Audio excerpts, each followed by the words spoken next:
take authority. In the name of Jesus, I take authority and I bind all the powers and forces in the air, in the ground, in the water, in the underground, in the netherworld, in nature, and in fire.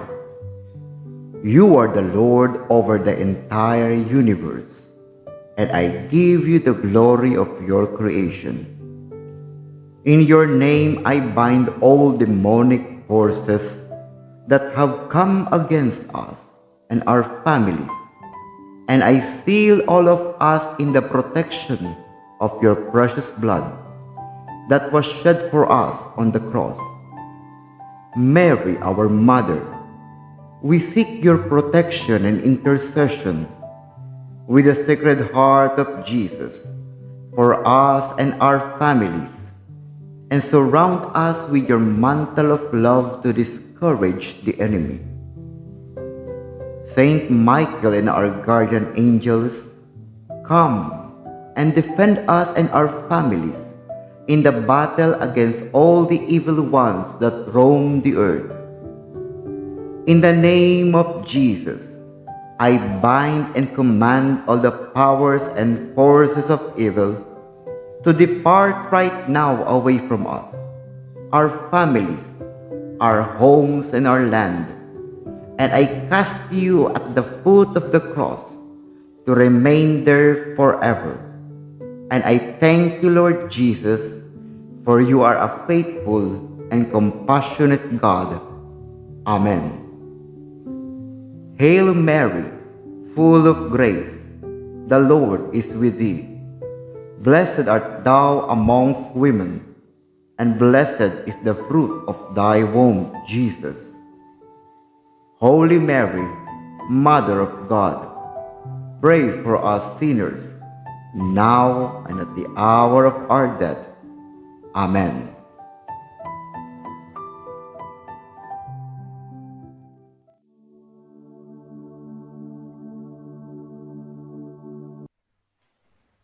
Magandang araw po mga kapatid, mga ka-GSK. Muli po, ito po si Brother Abet ng GSK Healing Online.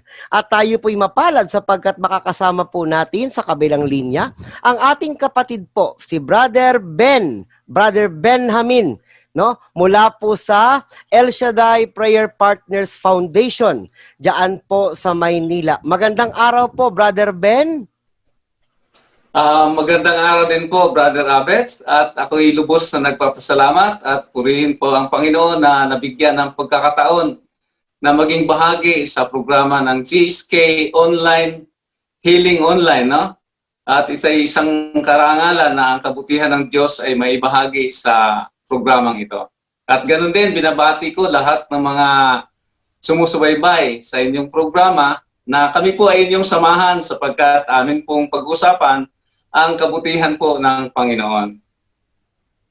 Ayan, tunay na tunay kapatid na talagang ngayong panahon nga po ng 2021. Bagay, Brother Ben, binabati muna pala kita ng Happy New Year at ang iyong pamilya, kapatid.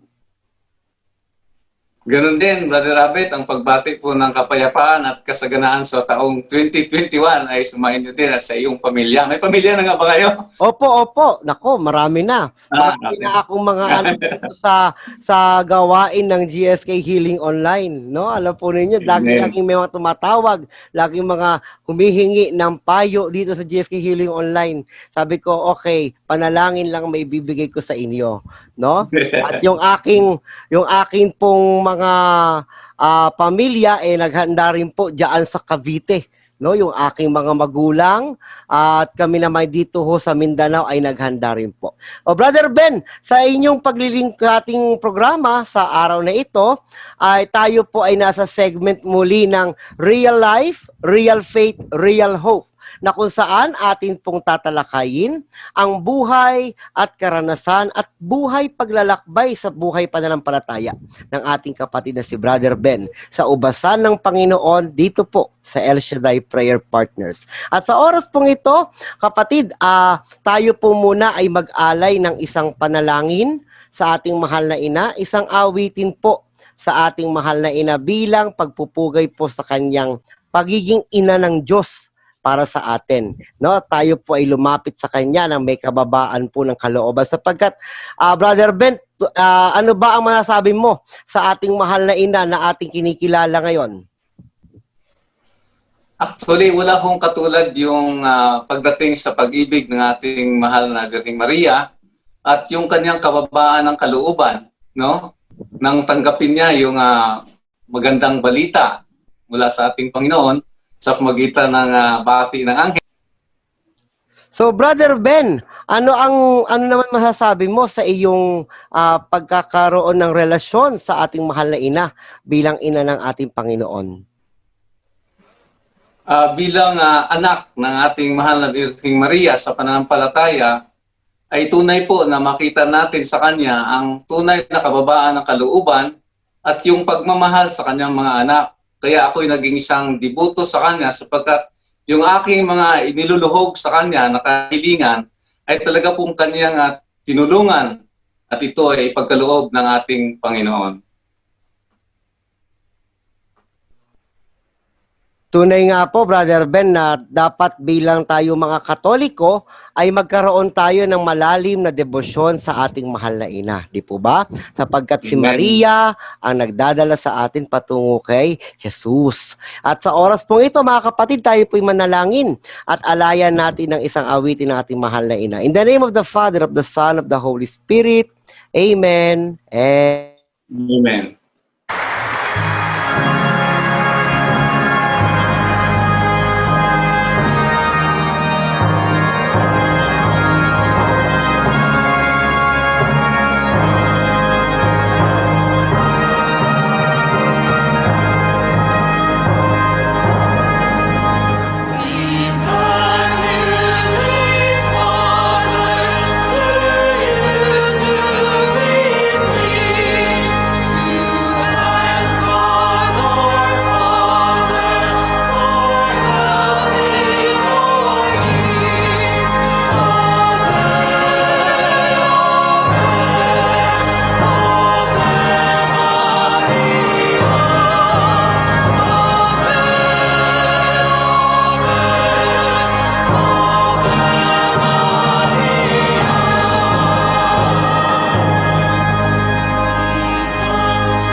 Hail Mary, full of grace, the Lord is with you. Blessed are you amongst women, and blessed is the fruit of thy womb, Jesus. Holy Mary, Mother of God, pray for us sinners, now and at the hour of our death. Amen. In the name of the Father, of the Son, of the Holy Spirit. Amen and amen. Amen. Muli po mga kapatid, tayo po nagbabalik dito po sa ating programa ng GSK Healing Online sa segment na Real Life, Real Faith, Real Hope. At muli makakasama po si Brother Ben ng El Shaddai Prayer Partners Foundation. At ikwekwento po niya sa atin ang kanyang buhay ng kanyang pananampalataya bilang manggagawa ng Panginoon sa ubasan ni Yahweh El Shaddai. Brother Ben, maaari po ba niyo kaming kwentuhan kung ano po ang simula ng inyong buhay bilang isang Katoliko? Kayo po ba ay binyagang Katoliko mula pagkabata? Kamusta po ba ang inyong pagiging Katoliko? Bago po kayo mapapasok dito sa mga gawaing ito, ano po ba ang inyong pananampalataya noon? Ako po ay binyagang Katoliko at lumaki po ako sa aking lola hanggang 12 taon na ang lola ko ay sobrang devoto po sa Mahal na Birheng Maria o isang reliyosong lola ko at na malaki ang impluwensya nito sa aking buhay paglalakbay sa pananampalataya. Kaya nung ako ay maging high school, napasok ako sa samahan ng Legion of Mary, mga third year high school yata ako noon. At ito ay nagtuloy-tuloy nang ako ay lumipat ng Maynila. Nang nasa third year college na po ako, nagpatuloy ako sa pagiging legionary. At dito, sobrang excited at challenging yung mga apostolis ng Legion of Mary sapagkat mayroon kaming mga apostolate na nagpupunta kami sa mga kulungan. At ang paborito po naming puntahan nung araw ay yung City Jail, Manila City Jail. Doon ko po nalaman na hindi pala talaga lahat ng nakukulong ay mayroong mga kasalanan. Marami ding nakulong na talagang naging biktima lang ng kawalan ng hustisya, no? Kaya sa aming pag-apostolate doon, marami din ang naliwanagan, gumaan yung kalooban na yung kanilang naranasan sa loob ng piitan ay ito'y paraan ng Diyos upang magkaroon sila ng malalim na pagninilay sa kanilang buhay at makita na ang pangyayari pa lang ito ay pinahintulot ng Diyos para din sa kanilang kabutihan. Kaya sa Linjeng, dahil hindi naman lahat ng aming makakausap ay matino, no? Alam naman natin sa loob ng kulungan, samot-saring ugali ng mga tao. Opo. Subalit ay hindi namin gaanong pinapansin yung medyo iba bastos kung makipag-usap sa amin.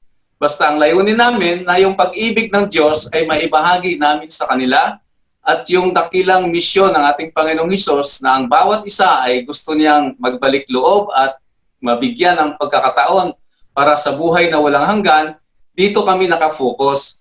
Kasi ang pagiging mababa ang kalooban ay ito ang isa sa pinakamagandang virtue ng ating mahal na Birheng Maria. At isa pa sa apostolate namin sa Legion of Mary ay kami nagpupunta sa mga hospitals. Dinadalaw namin yung mga may sakit at amin din po silang ipinapanalangin para lumakas ang kanilang kalooban na kahit man lang ang tulong namin ay sa pamagitan ng panalangin, yung kanilang kalagayan na nababalot ng iba't ibang kaisipan na hindi maganda dahil nga sa kalagayang sila ay mayroong pisikal na karamdaman. Tama po. Dapat mapalakas yung kanilang karamdamang spiritual at ito ay malaking tulong yung aming apostolate. Din isa pa hong challenging na apostolado ng Legion of Mary ay yung aming street apostolate na ang pinaka-target naman namin dito ay yung mga naghahanap buhay sa kalsada, yung mga street vendors po natin. Kasi marami po na street vendors na yung kanilang paghanap buhay ay hindi ho maganda kasi nang dadaya sila doon sa mga namimili. Kaya ibinabahagi namin na ang paghahanap buhay na may kasamang pandaraya ay hindi ito makakatulong para gumanda yung kanilang kalagayang pang-pisikal, pang-spiritual, pang-financial at pang-material. So ibinabahagi namin na yung pagiging tapat sa paghahanap buhay ay pinakamainam na paraan upang ang pagpapala ng Diyos ay dumaloy sa kanilang mga buhay. Tama po. And mayroon din po kaming apostolate, Brother Abet, na yung magpupunta sa mga bahay-bahay, no? Huli ko na lang nalaman na parang ito pala yung estilo ng ibang mga sekta ng pananampalataya. So kami, basta na lang kumakatok kami sa mga bahay na hindi naman namin kilala para sila'y kumustahin yung pananampalataya. At sa ganitong apostolado ay mayroon po kaming napapabinyagan kasi nalaman namin na sila pa ay hindi binyagan. Mayroon kaming napapakumpilan at mayroon din kaming mga naipakasal sa simbahan sapagkat marami po nagsasaba na hindi naman kasal sa simbahan. So natutulungan namin sila para maisama sa programa na ang parokya na nakakasakop sa aking paglilingkod noon sa Quiapo Church, yung St. John the Baptist Parish po, no, na kung sa tawagin na Minor Basilica ng Black Nazarene. So naisasama po namin sila sa programa ng Kasalang Bayan na inisponsor po ng parokya. Napakaganda pala ng mga activity niyo diyan, kapatid sa Legion of Mary, no? Talagang gawain para kay Maria at para sa ating Panginoon. Kayo po pala ay dating diyan parokya, no, sa parokya po ng Quiapo o yung sa Black Nazarene. Ano nga po ulit ang pangalan niya, brother? Kasi sa mga kabataan natin ngayon, hindi na nila alam nila diyan is Nazareno ang tawag nila diyan. Ano bang pangalan dati ng simbahan na yan sa inyong panahon po? Mula pa naman noon hanggang ngayon, yun ay parokya ng San Juan Bautista, St. John the Baptist Parish, na siya namang minor basilica ng itim na Nazareno. Pero mas kilala na po siya bilang no, simbahan ng itim ng Nazareno, no? Mas kilala na siya doon. So ayan ho, no? Ayan yung mga activity nyo, bro, pero nakakatakot pala yan. Nakakatakot kasi pupunta ka ng kulungan, di ba? Mamaya biglang merong magkagulo, minsan pupunta ka ng ospital, hindi ba kayo natatakot dun sa mga sakit na nandoon sa ospital na pupuntahan natin? Hindi ba kayo natatakot na baka bigla na lang kayong sakta ng mga tao na kinakatok ninyo bahay-bahay at kinakamusta? Kapatid, ano ang nagtutulak sa isang ledyonaryo na gawin ang mga bagay na ito? Pag-ibig po sa ating mahal na Birheng Maria at pagsunod sa utos ng ating Panginoong Hesukristo na ibahagi yung ebanghelyo ng kaligtasan. Totoo po na mayroong pangamba kaming nararanasan, subalit ito po ay napapawi pag kami po ay sama-sama ng nananalangin. Wow, so yung pagdulog po namin sa mahal na Birheng Maria at ang pagbibindisyon ng ating dakilang Diyos na buhay ay siyang nagpapalakas sa amin upang ipagpatuloy namin yung aming mga apostolado sa loob po ng Legion of Mary. Wow, praise God. Okay. So, si Brother Ben pala ay napakabait noon. Mabait ka ba, Brother Ben noon? Di siguro mas mabait ka na ngayon. Ganon po ang buhay. Hindi laging ganon ang kalagayan. Nung araw, masasabi nga wala po akong bisyo talaga. Pero dumating po sa punto na nagbago yung aking buhay. Nag-iba ang takbo. Sabi niyo ninyo, kayo ay isang deboto ni Maria, kayo ay deboto ng, actually, yung simbahan po ng St. John the Baptist, yung Quiapo Church, di ba nga, kilalang kilala yan bilang simbahan ng mga deboto talaga at talagang diyaan naman nananahan yung po mga tinatawating mga defensores ng simbahan, yung St. Peter's Men's Society, yung mga Catholic Faith Defender, nandiyan po sila. So, paano yung nasabi na nagbabago rin pala ang buhay ninyo? Sa kwento ninyo sa amin, parang napakaganda na ng takbo nito. Nag-umpisa pong nagbago yung buhay ko. Nung ako po ay makapagtrabaho, matapos po ng aking pag-aaral at pumasa po ako sa licensure board exam ng PRC bilang customs broker, nag-iba bigla yung buhay ko sapagkat ay parang nabigla yata ako sa aking kinikita. Dumating kasi sa punto na hindi na ho hinahanap ko yung pera. Yung pera na mismo yung lumalapit sa akin. Dahil nga po ako'y naging, sabihin na natin, nakasabwat nung mga ayaw magbayad ng tama sa pamahalaan ng duties and taxes, ako po yung gumagawa ng paraan para dayain po ang gobyerno. So ito po yung tinatawag ko na technical smuggling na pumapasok dito yung hindi pagdideklara ng tama.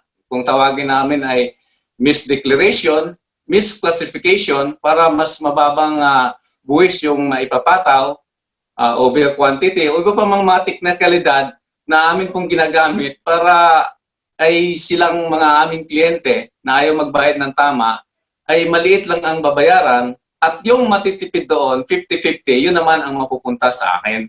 At Ayun. dahil po sa ganong bagay, ay nabigla ho yata ako. Bagamat alam ko na hindi tama, pero parang nahihila ako sa ganong sitwasyon. Kaya ang buhay ko medyo gumulo.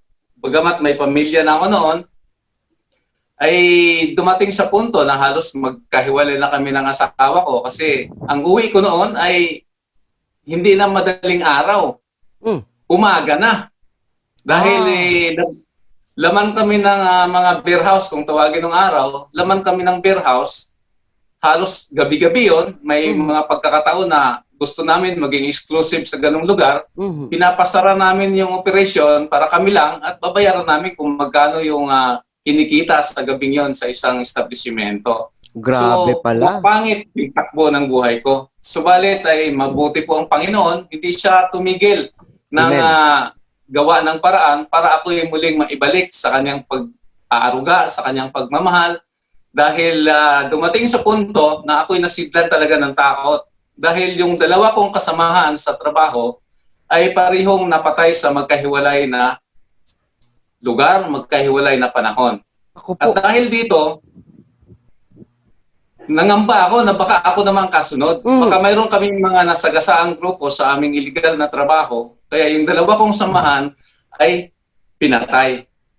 At dahil yung asawa ko noon ay membro na rin ng El Shaddai community, panay ito anyaya sa akin. Subalit, ayaw ko nga po sa ganong mga gawain dahil para sa akin, parang ito'y pampakitang tao, paiyak-iyak, tapos humahalakhak ng tawa, nagpapalakpakan. Hindi ko maintindihan kasi doon sa aking buhay sa paglilingkod dati ay masasabi natin na konservatibong pamamaraan. Luhod lang, tatayo, luluhod, tatayo, luluhod, uupo. Ganun lang yung dati natin sa simbahan. No, Brother Ben? Tama po.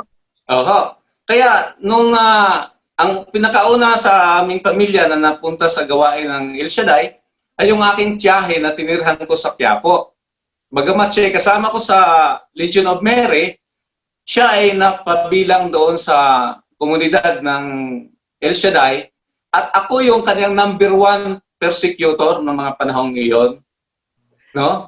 Pero yung tiyahin ko, hindi nagagalit sa akin. Pinagsasabihan lang ako ng maayos na dapat akong matakot sa Diyos dahil yung kanya namang ginagawa ay paglilingkod pa rin sa Panginoon. Pero ayaw ko nga po ng ganun. Inis na inis ako. Yun po yung time, Brother Abet, na kasagsagan po ng mga born-again na charismatic movement na ginagawa sa mga tabing daan, sa mga open na basketball ground, no?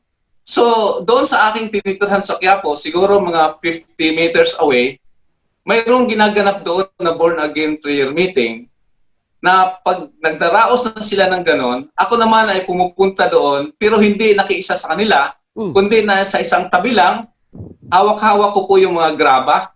Yung 3/4 po ang 1/4 po ang laki nito, yung kasing laki ng daliri po ang mga graba nito, yung mga bato-bato na maliit, no? Pag sila ay nakapikit na ng mata, nakayuko na, nakataas ang kamay, ihahagis ko po yan pataas. At maririnig ko po yung tagoktok sa ulo pag tumatama na doon sa mga nag-prayer meeting. Kasi nga, nainis ako sa ganon. Sobrang parang napakalaki hong kasalanan ko talaga sa Panginoon. Bagamat iba yung pananampalataya, pero parang pinasusukluman ko yung ganong gawain na hindi ko pa alam na sa bandang huli pala, ako ay maging ganon na rin, maging baliw na rin para sa Panginoon. So, dumating sa punto, Brother Abet. Brother Ben, sandali po. Kayo po ay nang babato doon sa mga tao. Buti wala nagkabukol doon sa mga binabato mo, bro. Mayroon po, Brother Abet. Naku po, hindi lang sila makareklamo kasi hindi naman nakikita dahil sila po ay nakapikit ang mata. Naku. At ako naman ay nakatayo lang sa tabi ng poste ng Meralco. Kaya medyo madilim ng konti yung aking kinaroroonan. Hindi ko lang makita yung aking paghagis ng mga graba. Nako, ayan. So para ano ka pala kapatid, para kang si Apostol Pablo, si Saulo. no? Talagang Parang- taga-usig ng mga Kristiyano, taga-usig ng mga lingkod ng Panginoon. Eh bakit naman naitanong mo ba kapatid kung bakit ang iyong tiyahin na tinitirhan ay hindi tumitigil na ikaw ay dalhin sa gawain ng Panginoon? Ikaw pala ang number one target niya. Ang layunin po niya kasi sa akin na talagang makasama ako dahil mahal na mahal ako ng aking tiyahin na ito. Paborito ako eh. Kasi nga magkasama kami sa Legion of Mary. Bagamat marami kaming magpipinsan na magkakasama doon sa bahay nila dahil doon kami tumutuloy habang nag-aaral, ay ako lang po yung nakakasama niya sa simbahan. Kaya parang close po kaming magtiyahin. Kaya yung kanyang pagsusumikap na ako ay maakay sa gawain, eh hindi po talaga siya tumitigil. Kaya lang, hindi pa rin nangyari na ako ay maakay sa gawain ng El Shaddai. Oo. At yung mangyari na ngayon, Brother Abet, na kami po ay lumipat na ng Quezon City at yung naakay ng aking tiyahin ay yung aking asawa. Wow. Kaya yung asawa ko naman ngayon ang nangungulit sa akin para akayin na dumalo sa gawain. Naku, napakagaling pala ni Tiyahin mag-evangelize. Hindi kanya nakuha, yung si Mrs. Sister Wife ang kinuha niya. Para, malayo na kayo, di ba? Malayo na kayo sa tiyahin mo, hindi niya kayang i-follow up at kulitin. So dahil nandiyan ang asawa mo, siya ang mangungulit sa'yo. So, parang gano'n nangyari. Tama po, Brother Abet. Kaya pagkagaling ng gawain ng aking may bahay, kasi noon, ang gawain ay nasa PICC Open Ground. Ginaganap ito sa madaling araw, mga alas 3 ng madaling araw. Kaya umalis sila ng bahay ng mga maghating gabi, then uuwi yan sa bahay mga alas 7 na ng umaga. Magtutulog-tulogan ako niyan. Okay. Pag dumating siya, ipi-pre-over niya ako, nililihans niya ako. So nakikita mo yun, bro? Oo, nakikita ko kasi nagtutulog-tulogan ako. Okay. Parang kinikiliti ako, pero hindi lang ako tumatawa kasi baka magalit naman yung aking may bahay. Pero Opo. sabi ko, hindi mo ako mapapasama dyan sa kahibangan mo sa pagpupunta doon sa saday-saday na yan. Yun ang sabi ko noon sa kanya. Pero talagang ang Diyos ay napakabuti, ay hindi po siya tumigil na gamitin yung aking may bahay na ako ay patuloy na akayin hanggang sa pinagbigyan ko ito. So minsan, nakulitan ka na rin pala kay Sister Wife, Brother Ben. Bumigay ka na rin. Tama po. Naalala ko nga yung kwento sa Ebanghelyo na yung babaeng nangungulit kay Jesus ay pinagbibigyan. Parang ganun ang nangyari sa akin. Opo. Nung pinagbibigyan ko yung asawa ko, umatin ako kasama yung biyanan kong babae kasi nagbakasyon that time.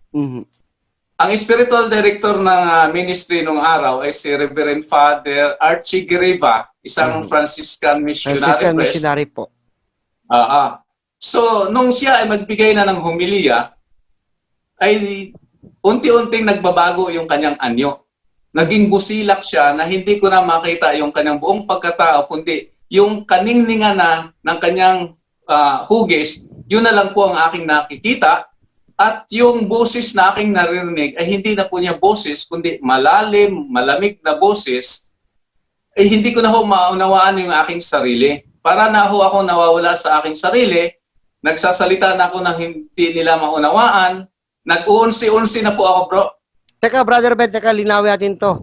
Ang sabi mo, habang nag-homily si Father Archie Guerreva ng OFM ng kanyang Order of Franciscan Missionary, kapatid, ikaw ay nakatingin sa altar at hindi nagbabago ang itsura ni Father Archie. Hindi ka ba nasisilaw nitong panahong ito? Baka nasilaw ka lang sa spotlight. O kaya ikaw ay nakatulog lang. So, sigurado ka bang nabago sa paningin mo ang imahe ni Father Archie ng panahong to? Opo, brother, hindi naman kaagad-agad yun ay nagbabago yung aking pananaw sa kanya. Habang ako ay nakikinig, ay rumirimas sa aking puso yung kanyang mga pangaral na ibinabahagi batay doon sa Ebanghelyo na binabasa. At doon ko na nakikita na unti-unting nagliliwanag na yung kanyang pagkatauhan. So parang vision to, kapatid, parang meron kang gift of vision, no? Ganun na nga siguro, brother, kasi nung makita ko yon, doon naganap yung conversion sa aking buhay na sabi nga ng aking misis, ay nag-uunsi-unsi na raw ako na hindi ko alam. Ibig sabihin, tulo luha, tulo uhog. Ah, So, excuse me po 11-11. sa mga kumakain, no? Excuse Opo. me sa mga... Mhm. Pero yun po yung aking naranasan nung time na yun, nung makita ko si Father Archie na nagkaroon ng transfiguration. Bakit, Na Brother talagang, Ben? Bakit, ano yung mensahe ni Father Archie nung panahong yon na umaten ka? Na nagpatuloy, sabi nga, nag-11-11 ka. Ano yung mensahe niya ah, noon? ang mensahe kasi sa Ebanghelyo noon, tungkol sa walang hanggang pag-ibig ng Diyos na inaalok niya sa tao yung kanyang pagmamahal at patawad sa mga taong naliligaw ng landasin. Na kung baga kahit anong uri pa ng kasamaan ng isang tao na tinahak sa buhay, kung siya ay magbabalik loob sa Diyos, kilalanin yung kanyang mga kasalanan, humingi ng tawad, ay agad-agad patatawarin ng Diyos at babaguhin yung kanyang buhay. Mhm. So yun po yung na-realize ko na talagang mali yung buhay na aking tinahak na, kaya nagkaroon ako ng parang pagkukumpisal sa kanya, inaamin ko yung kanyang aking mga kasalanan, at yun na lang, hindi ko na namalayan anong sunod na nangyari sa akin kasi iyak na ako ng iyak, humihiyaw ako na hindi ko naman alam na kung ano nang nangyayari. Ikininto na lang nila sa akin to nung dumating na kami sa bahay. At mula noon, Brother Abet, nagdesisyon na ako. Isang mahirap na desisyon para sa akin na may pamilya dahil iniwan ko po kaagad yung aking trabaho. Yung aking hanap buhay, itinigil ko bigla. Teka, bro. Yung mga... Ikaw ay lisensyado, tapos kumikita ka ng malaki, 'di ba? Ang laki ng Tama po. laging take home money mo. Then iniwanan mo dahil lang nangyari itong pag-attend mo dito sa El Shaddai Prayer Partners sa gawaing ito. Bakit? Anong nagtulak sa yung gawin ito? Ay ang laki ng kinikita, di po ba? Paano ito nangyari, kapatid? Tama po, brother. Kasi kung titingnan lang sa material o financial na aspeto sa buhay, hindi po talaga pwedeng gawin yon. Pero dahil nga po sa udyok ng banal na espiritu, na yung aking hanap buhay ay magdadala sa akin sa kapahamakan o sa walang hanggang pagdurusa, kaya nagpasya pa ako na ang mga bagay na pangkasalukuyang aking naranasan ay papalitan ito ng Panginoon sa paraan na maayos upang ako ay makapaglingkod naman sa Kanya at magkaroon ng panibago ang aking buhay. Kaya yun po yung nagtutulak. At dahil nga po sa desisyong yan, Brother Abet, ay tanggap ko na po na mayroong magre-remarks na hindi maganda tungkol sa aking ginawang desisyon. Unang-una, yung aking mga malapit sa akin sa buhay, eh kumbaga sabi nga nila, eh nasa kama ka na, bumaba ka pa sa sahig, baka yung sahig wala pang banig at diyan ka na natutulog. Tama po. Pero hindi ko na pinapansin yun kasi nga, that time, parang high na high ako sa Holy Spirit. Wow, praise the Lord. Pinapanabikan ko yung lagi yung kanyang mga salita, kaya walang mintis po yung pagdalo ko sa gawain. Hanggang sa dumating ang pagkakataon na kami ay naimbitahan sa aming parokya, ang Immaculate Heart of Mary Parish sa UP Teachers Village sa Quezon City, na dumalo sa isang pagtitipon, at ito pa yung tungkol sa Basic Ecclesial Community. So nag-BEC ka rin, kapatid? Opo, kapatid, nag-BEC ako. Habang nag-El Shaddai ka, nag-BEC ka rin? Oo, nung umatin ako ng El Shaddai at nung umatin ako ng BEC, naging volunteer worker naman ako ng BEC para sa aming lugar na isang slum area. Wow, okay. Grabe yung ano mo, kapatid. Lagi ka palang dual purpose kay Lord. No, nung nag-legionary ka, meron ka pang ospital, meron kang kulungan, iba't ibang mga apostolate na pinupuntahan mo. Ngayon, nag-serve ka sa El Shaddai Ministry, pumasok pa ang BEC. Meron pang activity ang parokya. Ayan, napakaganda talaga binibigay ng Panginoon na regalo. Lalo't higit, ikaw ay naglilingkod. Teka lang, Brother Ben, bago tayo magpatuloy dyan sa iyong usapin tungkol sa BEC at paglilingkod ministeryo, tayo muna ay muling makinig sa isang awitin. Isang awitin na alay po natin sa ating Panginoon, lalo't higit sa panahong ito sa taong 2021. Let us all pray, no, kapatid, Brother Ben, na ipag-pray Amen. natin na ang taong ito ay maging pagpapala para sa atin. Sabi naman ng Panginoon, Amen. di ba? Saan man Amen. nyo hilingin ang lahat ng bagay sa aking pangalan, ipagkakaloob ng Ama na nasa langit. So tayo po mga Amen. kapatid ay manalangin at mag-alay ng panalangin sa ating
dito po ba kinuha, Brother Ben, yung pangalang El Shaddai? Ito ba yon?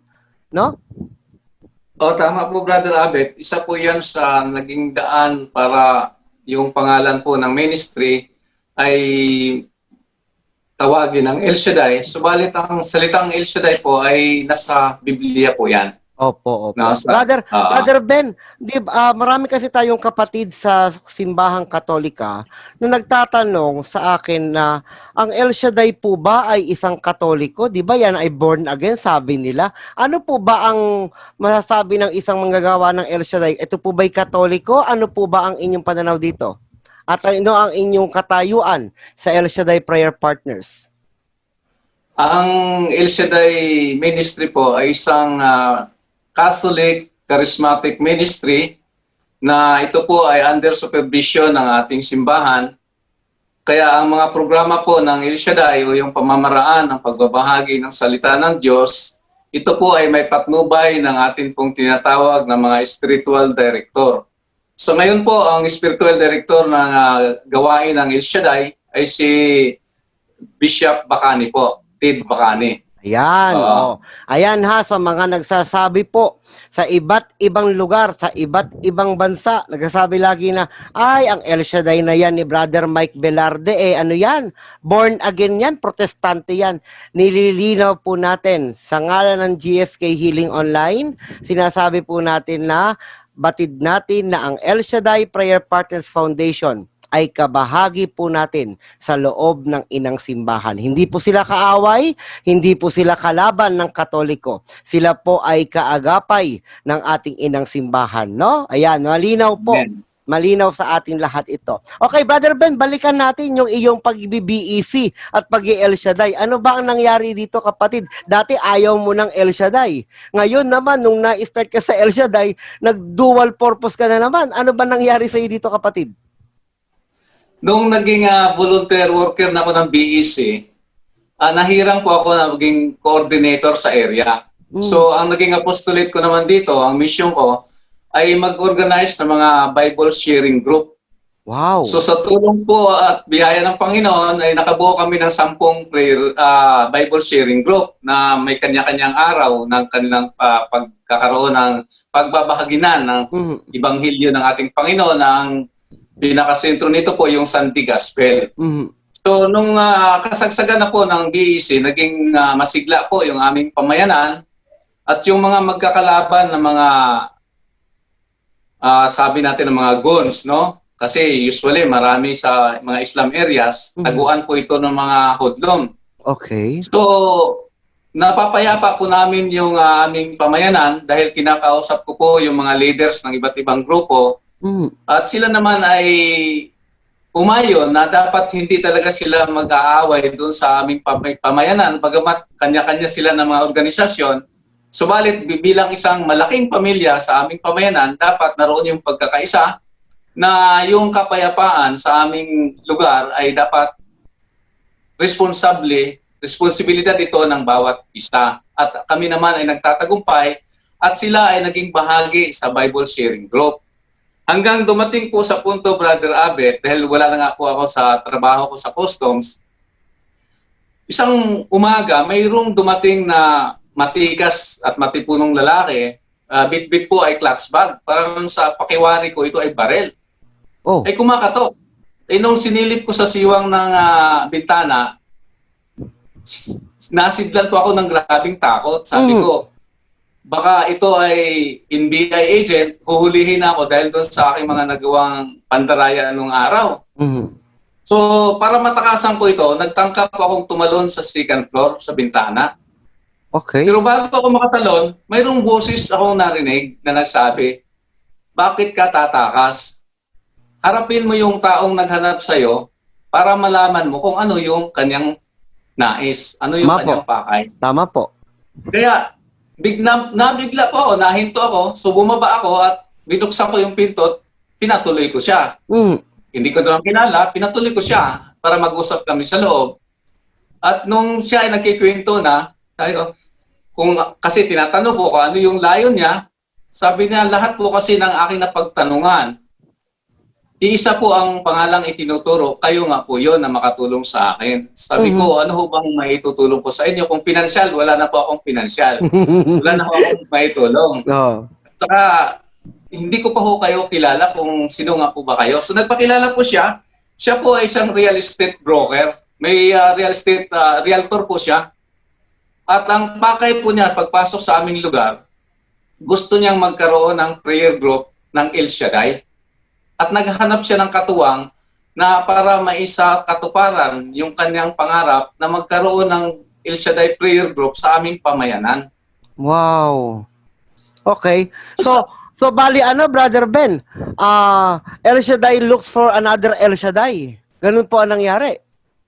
Ganun po ang nangyari, Brother Abet. Na nung una, akala ko ako'y huhulihin dahil hindi ko nga kilala.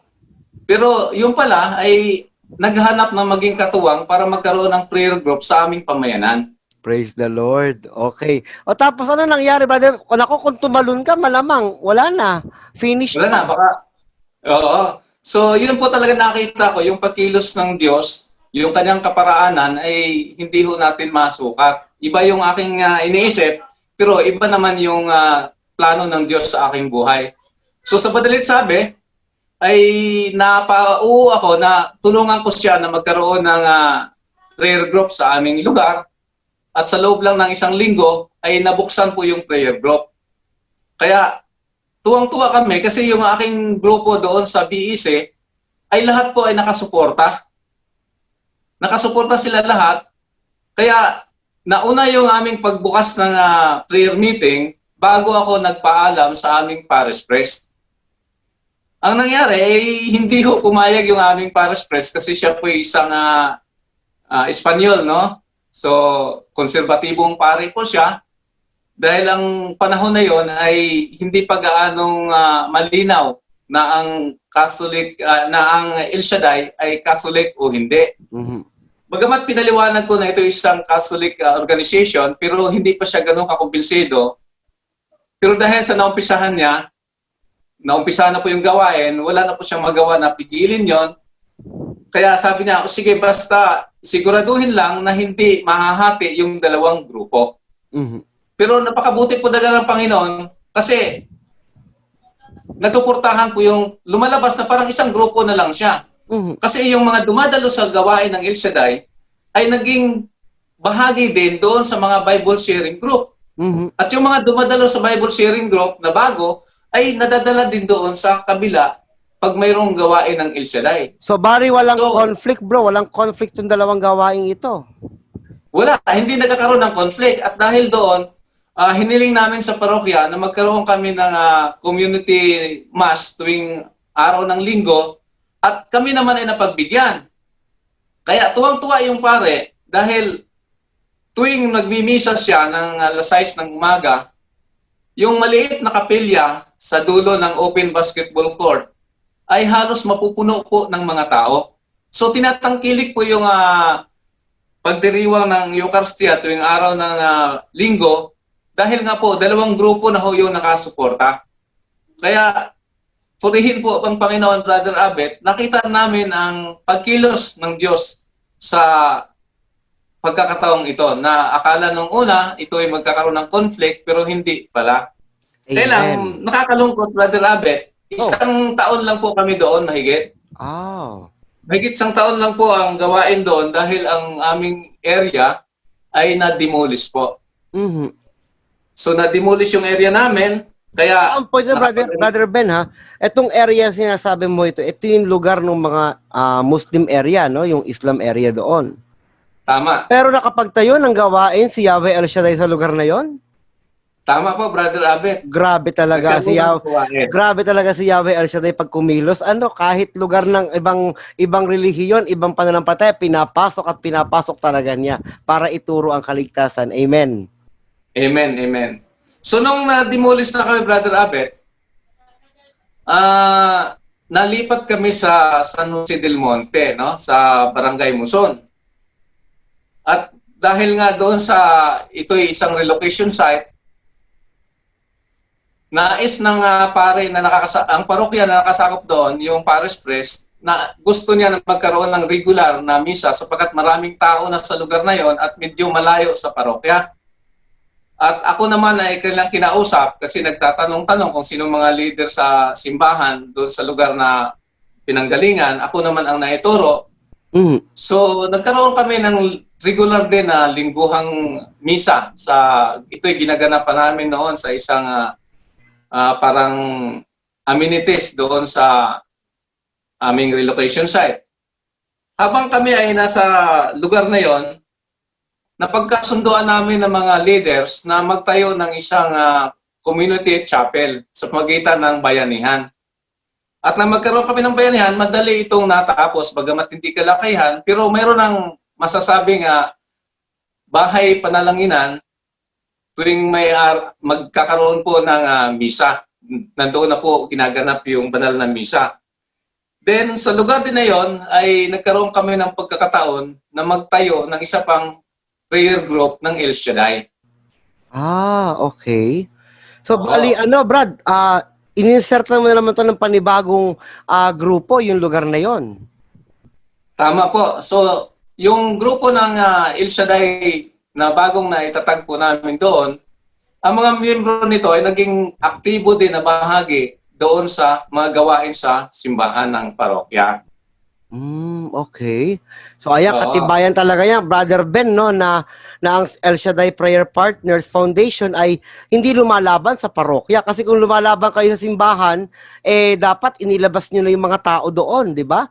Bagkus, Tama. ang ginagawa pala ng El Shaddai, Brother Ben, ay kayo yung lumalabas sa simbahan para muling ipasok yung mga nasa labas. Tama? Tama po, Brother Abet. Ayun. Ganun nga po. So, ganun po ang ministeryo ng El Shaddai na yung mga nanglalamig sa pananampalataya ng ating inang simbahan ay napapagpaalam po namin muli ito sa pamagitan ng mga prayer meetings at pagdating ng mga lingguhang banal na misa ay muli silang nagkaroon ng interest na dumalo at tumanggap doon sa mga sakramento ng ating inang simbahan na hindi na rin nila gaanong pinahalagahan. Halimbawa, yung pagkukumpisal o kaya naman yung pagtanggap ng sakramento ng kasal doon sa mga nagli-live-in partner lamang. At dahil nga po, Brother Abet, ako'y isa ding leader civico sa lugar na iyon, dumating po sa punto na yung aking dalawang kasamahan ay parihong pinaslang sa magkahiwalay na pagkakataon dahil mayroon kaming ipinaglalaban para sa mga tao, ay dito na po ako nagpasya na kasi minsan na po akong kinatok sa bahay ng mga taong ito na may masamang layunin sa akin, subalit ay hindi po sila nakatuloy gawa ng ako'y hindi talaga kumikibo doon na pinapalagay ko na walang tao sa loob ng bahay. Kaya hindi sila nagpumilit na pumasok. Opo. Kaya ako'y nagpasya na ang pamilya ko ay muling magbalik dito sa Old Santa Misa, Manila. So iniwan ko yung lugar, pero natutuwa ako kasi mayroong chapel kaming napunta doon. Wow. At yung gawain ng prayer group doon ay hanggang sa ngayon ay nagpapatuloy. Talaga, Brad? Gano'ng katagal na yung kapatid, yung gawain doon? Ang gawain po doon ay nag-umpisa po yon ng 1998. Then until now, buo pa siya, kapatid. Tama po, Brother Abet. Praise the Lord. Tuloy-tuloy Praise the pa Lord. rin yung gawain. Kaya naman, dahil ako nga po ay malalim na yung aking paniniwala sa Diyos, nung kami naman ay nandito na sa Santa Misa, hinanap ko na naman uli yung gawain ng El Shaddai. At dito ka naman natagpuan yung aming pamayanan na gawain, yung Damka chapter. Dati sa prayer group lang ako napapabilang. Opo. Dito sa Old Santa Misa, naging mas malaki na siya, naging chapter. So, masigasig kaming dumadalong mag-anak hanggang sa ako po ay naging lector commentator ng gawain na siguro mga ilang buwan lang yon nung aking pagdalo hanggang sa maging liturgical ministry head po ako doon. Pagkalipas po ng mga 2 taon siguro yon ay ako naman ay napagkaisahan nila na gawing coordinator ng chapter at ako'y naglilingkod sa chapter na ito ng hanggang mga 7 taon po yon na bilang coordinator. At dito po pinasimulan ko yung siguro udyok ito ng banal na Espiritu Santo na ang layunin nga po ay akayin yung mga naliligaw na mga kaluluwa. At kung basta lang naman iimbitahin, ay mahirap po mag-imbita pag pag-usapan po ay kabanalan. Tama po. Kaya minabuti po namin na ilunsad yung tinatawag po naming subgroup po, no?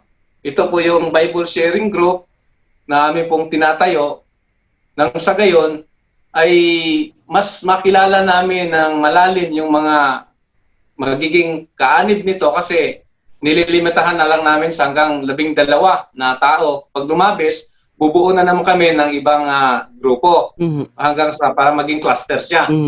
So, dahil sa ganong pamamaraan, ay dumami po yung lalong dumadalo sa gawain at pag may misa tuwing araw ng unang biyernes ng ng buwan, ay mas marami po ang dumadalo sa pagsisimba sa El Shaddai.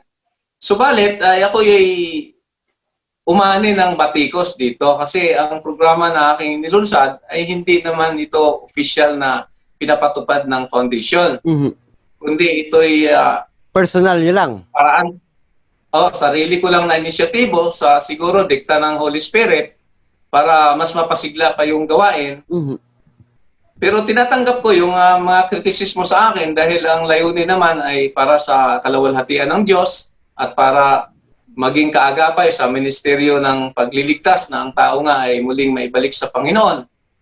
At ako na may natutuwa na sa bandang huli, ang ganong konsepto ay inadapt ng, although hindi ko kinukuha yung kredito noon, no? Hindi ko kinukuha, pero mayroon na ngayong inilulunsad ang foundation na tinatawag na Neighborhood Prayer Group na ang pinaka-konsepto nito ay pareho din doon sa aming ginagawa nung unang ako ay naging coordinator ng chapter.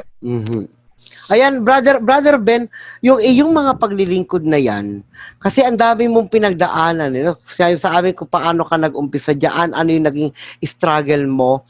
Ang mahalaga, yung ginawa ng foundation ngayon ay wala tayo doon na gagamitin ba nila yung pamamaraan o yung pangalan na ginagawa mo, kundi ikaw ay nagbigay sa kanila ng ideya, no? Yun naman ang kailangan sa ating mga Kristiyano Tayo ay nagbibigay ng ideya sa bawat isa para sa pamamaraan na mas mapapalawak pa natin.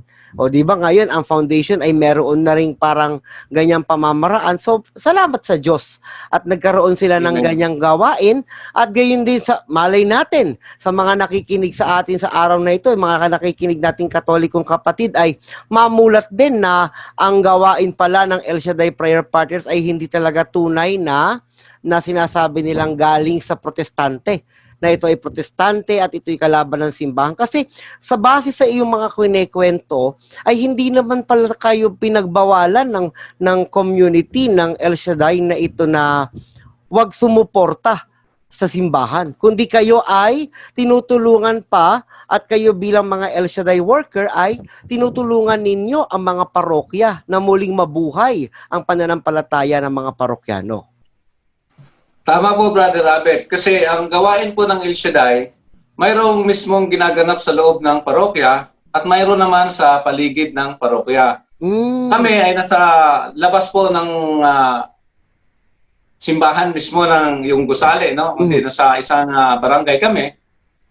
At ang lahat po ng mga gawain ng El Shaddai na ginaganap sa labas ng parokya, kung tawagin, ang mga membro nito ay dinadala namin sa loob ng simbahan doon sa mga malakihang gawain ng simbahang pangkalahatan. Kaya naging masigla muli yung loob ng simbahan na mayroong mga gawain din ng El Shaddai.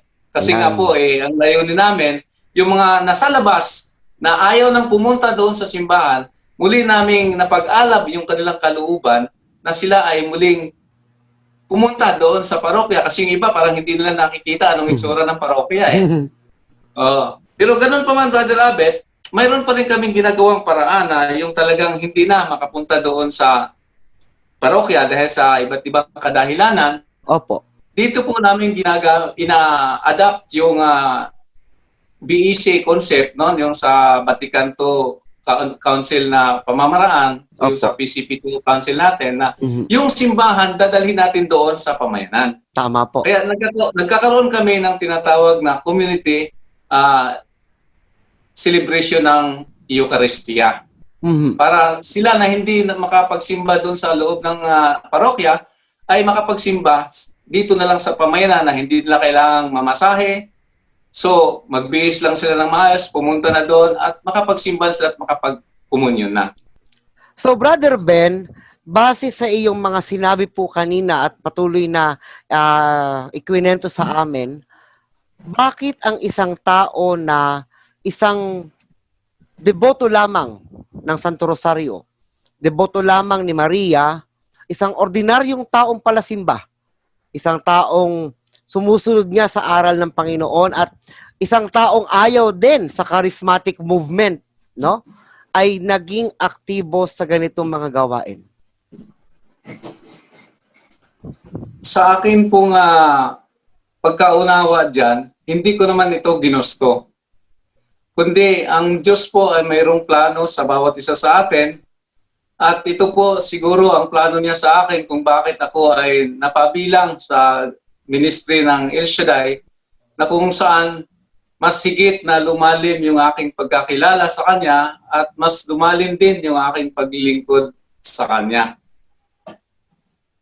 Sa inyo po kapatid, sa inyong paglilingkod, ano po ang pinakamalaking pagsubok sa inyong buhay paglilingkod bilang manggagawa ng Panginoon? Una sa lahat yung tungkol po sa financial, no? Kasi pag maglilingkod ka sa Panginoon, para bagang mahirap na pagsabayin mo yung paghanap buhay. Pero hindi naman pwedeng iasa lang natin sa panalangin na tayo ay bigyan ng ating pangailangan mula sa ating mapagmahal na Diyos, kundi kailangan nating kumilos. Kaya dito ko naman nakita yung talaga, pag ang Diyos ay kumilos, yung kanyang plano ay kumpleto. Kasi nung tinawag niya ako para maglingkod, ay pinagkalooban din naman ako ng permanenteng trabaho upang ito ang mapagkukunan ng aming pangailangan ng aking pamilya sa araw-araw. At hindi naman ito nagko-conflict sa aking trabaho. Kasi nung ako ay umpisang mag-join sa Damka chapter, ang araw po ng gawain noon ay Miyerkules. So bilang ang trabaho ko po ay nasa ahensya ng gobyerno, ay may pasok po yung araw na yon. Subalit ay parang nakipag-deal ako sa aking boss na pwede bang gawing day off ko yung araw ng Miyerkules dahil ito po yung magiging araw ng aking pamilya para sa Panginoon. Wow, At okay. ako naman ay napagbigyan. Inapruban po yung aking request. Teka, bro. Ko para maging Teka lang. special. Teka lang ha. Ikaw ay nagtatrabaho sa isang government company, no, government agency. Tapos, nag-request ka na gawing rest day mo ang Wednesday? Eh di ba Tama maraming po. trabaho yan sa gobyerno, kapatid, talagang yung Monday to Friday talagang straight yung babad ang mga taong gobyerno. Paano yon? Galing talaga ni Lord kumilos basta siya ang ating priority. Amen? Amen. So ang ginawa ko lang para talaga mailaan ko yung araw na makadalo sa kanyang gawain, gumawa ako ng formal na kahilingan na maging day off ko yung araw ng Miyerkules at ito naman ay inaprubahan dahil nga sa ang aking dahilan ay ito na yung araw ng aking buong pamilya para sa Panginoon dahil pag araw ng linggo ay magkakaroon na ako ng pasok. Grabe, At ito no? ay Grabe ang yung Panginoon pinaprubahan. talaga pag kumilos. Oo, tapos nagbago uli yung schedule ng gawain, nalipat ng Huwebes at nalipat ng Biyernes. Parehong proseso yung aking ginagawa, lahat naman ay granted. Hanggang sa ngayon, nanatili na Biyernes yung aking day off kasi yun na po yung itinakdang schedule ng gawain. At although marami akong mga kasamahan na parabagang nagsisilos kung bakit ako ang day off ay nakapermanente sa araw ng Biyernes, sila palipat-lipat ng araw ng day off. Samantalang yung akin ay nakapirmamente.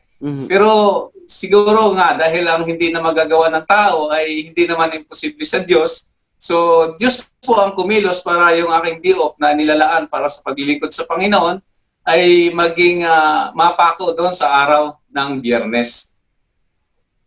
At yung aking trabaho naman ay hindi ho naging conflict sa aking paglilingkod. Amen. So, kapatid, ang nangyari sa buhay mo ay ano ang masasabi mo sa mga kapatid natin na naglilingkod, unang-una sa mga kapatid na naglilingkod ngayon, na medyo nawawalan na po ng tiwala at parang nanghihina na ayaw na maglingkod kasi nga ang daming problema ng ating panahon. Ano ang iyong mensahe para sa kanila? Sa mga mahal kong kapatid na naglilingkod sa ating Panginoon sa iba't ibang ministry, ay ang anumang mga naranasan natin na kahirapan o ituring po natin yan na pagsubok sapagkat diyan po na makikita ng Panginoon kung gaano tayo katatag, ka-decided sa ating paglilingkod sa Kanya, kung gaano natin siya pagtiwalaan sa gitna ng mga kalagayan na parang sa tingin natin ay wala na tayong lalabasan. Subalit dahil sa ang Diyos na sa Kanya ang lahat ng pagpapala, lahat ng biyaya, ay hindi po niya tayo pababayaan kasi pangako po niya yan na ang lahat ng naglilingkod sa Kanya ay hindi niya pababayaan, hindi niya iiwanan. Ang lahat po ng ating kailangan ay idulog lang natin sa Kanya na may buong pagtitiwala at yun po ay Kanyang kakatagpuin dahil siya naman ang nangako. Kung tayo siguro ang nangako ay mapapako, pero pag ang Diyos ang nangako, lahat po yun ay Kanyang tinutupad. So ang kailangan lamang, lakasan natin ang ating loob at ganap na magtiwala sa kabutihan ng ating Panginoon na tumawag sa atin para maglingkod. Amen. Thank you, Lord. Yan ang mensahe ni Brother Ben sa mga naglilingkod. Kaya, huwag tayong susuko dahil ang Diyos na tumawag sa ating ministeryo para siya'y paglingkuran sa ministeryo sa iba't ibang pamamaraan ay tunay na tapat, sabi nga ni Brother Ben. Brother Ben, ano naman ang masasabi mo paalala sa mga kapatid natin na naging katulad mo rin noon na ayaw pang tumugon sa pagtawag sa panawagan ng paglilingkod? Marami Siguro, tayo yan hindi- Maraming kapatid tayo niyan no? Parang, ikaw ba, Brother Ben, nung ikaw ay naging member na ng El Shaddai Prayer Partners, walang bumabato sa inyo noon? Mayroon, bote. Ay, naku po, Diyos ko po, Panginoon ko, mas malaki pala yun sa kanya. Ngayon, Brother Ben, anong masasabi mo doon sa mga taong, ngayon kasi wala na ng babato. No, wala na ng babato, mahuhuli na ng barangay ang babato ng mga ganyan. Pero nung panahon talaga ng mga 1980s, 90s, talagang uso yan, no? Nagbabato ng mga prayer meeting. Ano ang masasabi mo, kapatid, sa mga kapatid natin na sa itinatawag na rin inaanyayahan sa gawain ng Panginoon pero nagmamatigas pa rin at magkus ay lumalaban pa sa Panginoon? So, batay po sa aral ng ating Panginoon at ito po ay aking karanasan at ayaw ko na po na ito nawa ay inyong maranasan muli na maging persecutor kayo sa gawain at patitigasin pa ang inyong puso sa panawagan ng Panginoon sapagat ang sinumang lumalaban sa Diyos ay hindi po talaga magwawagi. Diyos pa rin ang mga mananalo. Diyos ang magtatagumpay. Kaya huwag na ho nating pahirapan o gawing miserable ang ating buhay, kundi pag narinig natin yung pangaral ng Diyos, kung may panawagan siya ng paglilingkod sa atin, ay kaagad natin itong tugunin sapagkat Diyos naman ang kikilos para sa atin upang magawa po natin yung kanyang panawagan. Kasi kung nakikita ko kasi, Brother Abet, na marami tumutugon sa panawagan ng Panginoon na sa dulo na ng kanilang buhay, yung mga nagre-retire na ba sa trabaho, na ang regrets nila, bakit ngayon lang ako tumugon? Bakit hindi nung aking kabataan? Ayan. So marami pong testimony sa mga nakakasalamuhan namin sa gawain na kung kailan ay nasa dulo na sila, kumbaga, nasa elderly na nga yung kalang kalagayan, ay saka pa lang sila tumugod sa panawagan ng Panginoon. Kaya, ipinapaabot ko yung kalang mensahe na habang anumang edad dumating sa atin ang panawagan ng Diyos, ay huwag na po tayong magmatigas. Atin pong yakapin yung panawagan ng Diyos, umuo tayo, at Diyos na po ang gagawa para magampanan po natin yung kanyang panawagan na paglilingkod sa Kanya. Amen. Tunay yan, Brother Ben. No? Talagang pag tayo ay tinawag ng Panginoon, yung iba talagang inaantay na malapit na sa finish line, ika nga, sabi nila. Pero bakit hindi natin paglingkuran si Jesus at ang ating Panginoon, ang ating mga kapwa Kristiyano sa panahon na tayo ay malakas pa? Di po ba? Amen. Mas marami tayong magagawa kung tayo ay malakas pa at mayroon pa tayong magagawa. For example, si Brother Ben nga, di ba? Nakakapagbukas pa ng iba't ibang mga communities. Paano kung siya ay sabihin na lang ni Brother Ben na, ay, saka na ako maglilingkod pag ako ay uugod-ugod na. No, sa ngayon, mag-e-enjoy muna ako sa buhay ko. Buti sana, Brother Ben, kung aabutin sa uugod-ugod, no? Paano kung di ka na Eh, umabot doon? Di ba? yun nga ang masaklap, Brother Abet Yung naghihintay ay hindi na nadatnan yung kanilang inaantay sa buhay. Mhm. Yun Kasi ang sabi nung masakit. iba, ay hindi mo na ako aatin sa mga charismatic prayer meeting kasi ano muna ako, dito muna ako sa buhay ko, sa mundo ito. Pero kapatid, sabi nung iba, ay doon na lang ako pag ako ay naging 50 anyos na, pag ako ay naging 60 na lang, pag ako ay naging 70 o ako ay nakapag-anak na lang, pag ako ay nagkaapo, saka na lang ako maglilingkod. Paano kapatid kung hindi yan dumating? Di po ba? Yun ang malaking trahedya sa isang tao na gano'n ang maging pananaw niya sa buhay na parang binabaliwala yung panawagan ng Panginoon na paglilingkod. Kasi Mhm. marami namang paraan ang paglilingkod na nakalaan sa bawat isa sa atin ng Diyos. Maaring iba-iba. So, pakinggan lang po natin yung panawagan ng Diyos. Hilingin natin sa Kanya at ipaunawa anong uri ba ng paglilingkod ang nakalaan sa akin. At yun po ay ipaunawa sa atin ng banal na Espiritu. Parang ano lang yan, Brother Ben, Lord, maglilingkod ako sa iyo pag tungtong ko ng 60 years old. Biglang kinabukasan, birthday na niya. Dahil sa sobrang dami ng handa at bisita, bisperas ng birthday, nagkain, inatake sa puso. Hindi inabot ang birthday. Pagdating niya sa langit, sabi ni San Pedro, bakit ka nandito? Akala ko maglilingkod ka pa pagdating mo ng 60 years old. San Pedro, hindi na po ako inabot Bakit hindi ka inabot? Ako po'y kumain ng matataba. Ako ay inatake sa puso. Sabi niya, sayang, sana ginawa mo na lang. Sinabi mo na, pag nag-59 ako, Lord, maglilingkod ako. Ibig sabihin lang, hindi natin alam kailan tayo tatawagin ng Panginoon. Kaya kung may oras tayong maglingkod, maglingkod tayo sa ubasan ng ating Panginoon. Amen. Amen to that, Brother Abel. Brother Ben, alam natin, no, dahil pandemic ngayon, tayo ay naghihikahos din naman po sa mga pangangailangan at kailangan natin magtrabaho.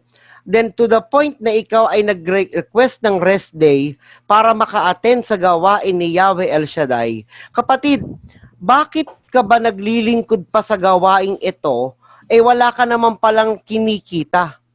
Meron ba kayong sahod dito? Kayo ba'y kumikita dito sa paglilingkod sa gawaing ito?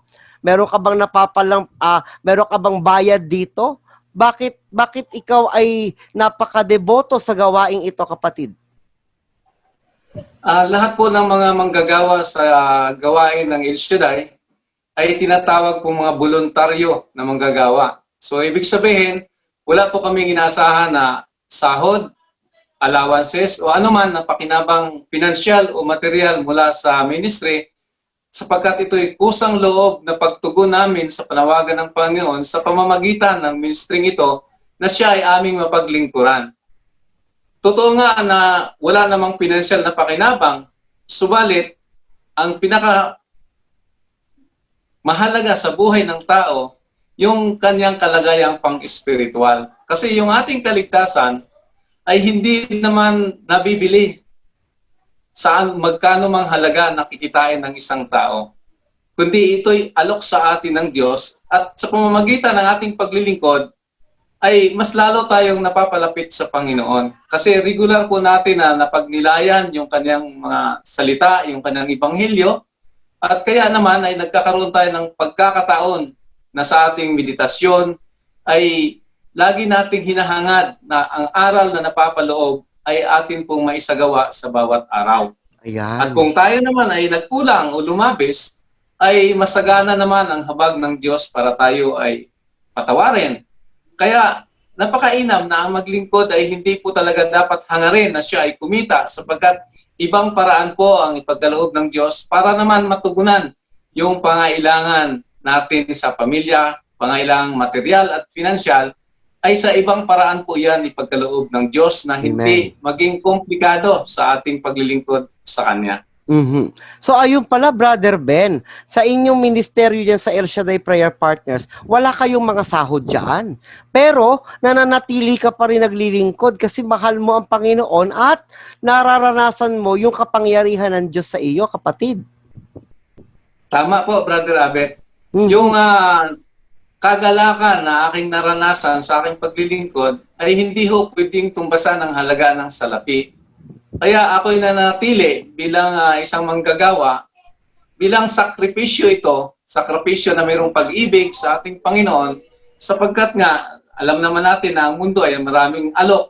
Mhm. Pero ito ay akin ang tinanggihan dahil nga sa mas gusto ko na ang aking paglilingkuran, ang Diyos na lumikha sa akin, ang Diyos na nagkakaloob sa lahat ng aking pangailangan, sampu ng aking pamilya, ang Diyos na nagbibigay ng kapayapaan sa akin, sa aking pamilya. Halimbawa, sa gitna ng pandemyang ito, ay hindi kami gaanong nababahala sapagkat kami naniniwala na ang banal na pag-iingat ng Diyos ay nasa amin bilang kanyang mga lingkod dahil pangako niya na buong sambahayan ay kanyang iingatan. Amen. Kaya naman sa panahong ito, Brother Abet, bagamat ay kailangan nating mag-ingat, pero hindi ho ganun kaming nababahala dahil mayroong Diyos na makapangyarihan sa lahat sa hindi magandang nangyayari sa panahong ito. At ako naman naniniwala na ang nangyayari ay kapahintulutan ng Diyos dahil mayroon Amen. siyang ibig iparating sa atin. Amen. Tunay Kaya nga po kapatid. ang-